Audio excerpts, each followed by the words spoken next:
E se eu te dissesse que a inflação, frequentemente apontada como vilã da economia, já foi um dos motores do crescimento industrial brasileiro? Parece contraditório. Afinal, inflação significa perda de poder de compra, aumento do custo de vida, instabilidade. Mas entre 1949 e 1952, o Brasil viveu uma forte expansão industrial ao mesmo tempo em que os preços subiam intensamente. Como isso foi possível? No período do pós-guerra, a economia brasileira passou por transformações estruturais importantes. O país adotou uma política cambial relativamente estável e implementou controle seletivo sobre as importações. Esse arranjo produziu um efeito decisivo. Os equipamentos importados tornaram-se relativamente baratos em termos reais. Ao mesmo tempo, os preços das manufaturas produzidas internamente se elevavam. Essa combinação gerou um fenômeno crucial. O custo real do capital fixo diminuía enquanto os preços de venda aumentavam. Para o empresário industrial, isso significava maior rentabilidade esperada.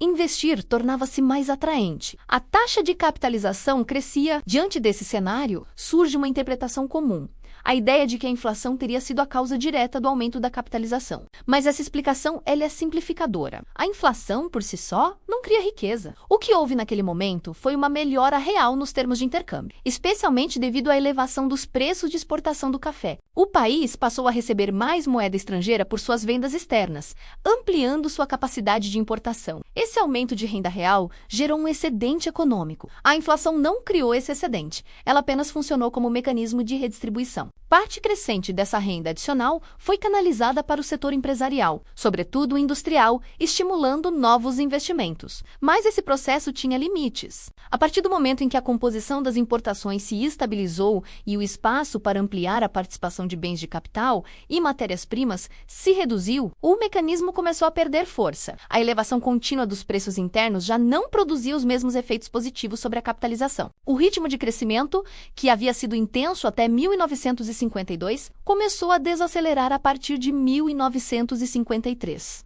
Para compreender melhor esse processo, é preciso distinguir dois aspectos distintos da inflação: suas causas e seus efeitos. Entre 1947 e 1949, os índices de custo de vida cresceram a taxas moderadas. No entanto, a partir de 1949, houve uma nova e intensa alta de preços. O que mudou? A produção industrial cresceu cerca de 28% entre 1949 e 1952, enquanto a agropecuária aumentou aproximadamente 10% em termos físicos. Contudo, a renda monetária cresceu muito mais rapidamente, menos cerca de 75% na indústria e 69% na agropecuária. À primeira vista, isso poderia sugerir desequilíbrio no setor agrícola. Mas a análise é mais complexa. A elevação dos preços internacionais do café aumentou significativamente o valor real da produção agropecuária, mesmo sem grande expansão física. Como as importações estavam sujeitas a controles seletivos, o aumento da renda monetária não pôde ser convertido imediatamente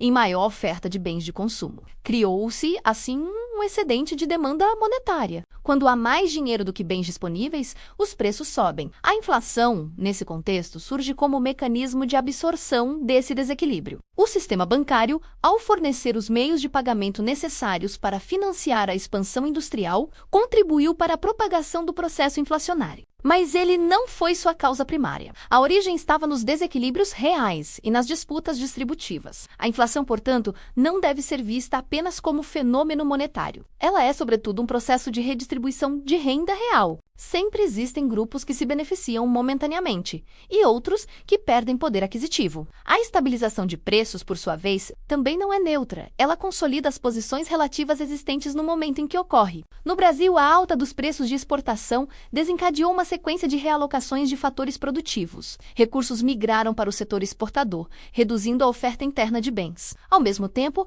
a renda dos consumidores crescia. Esse descompasso ampliava as pressões inflacionárias. As inversões no setor exportador, especialmente no café, demandavam anos para maturar. Durante esse período, a oferta interna permanecia comprimida. Quando a nova produção chegava ao mercado, muitas vezes surgia superprodução, seguida de queda nos preços externos e novo movimento de instabilidade. Esse ciclo ajuda a explicar a crônica instabilidade do nível de preços na economia brasileira. Pretender alcançar estabilidade absoluta Ignorando esses fatores estruturais pode ser contraproducente em economias com grande potencial de crescimento e baixo nível relativo de desenvolvimento. Sacrificar o dinamismo em nome de uma estabilidade mal compreendida pode impor custos sociais elevados. A experiência brasileira do pós-guerra revela, sim, os dois lados do processo inflacionário. De um lado, a inflação funcionou como um mecanismo de redistribuição que estimulou a industrialização. De outro, revelou os limites estruturais e os riscos de desequilíbrios persistentes. A pergunta que permanece é: até que ponto é possível conciliar crescimento acelerado e estabilidade de preços em uma economia em transformação? Essa tensão marcou profundamente o desenvolvimento brasileiro nas décadas seguintes e continua a ecoar nos debates econômicos até hoje. Se você gostou dessa análise, não esqueça de curtir e se inscrever. Até a próxima História Econômica.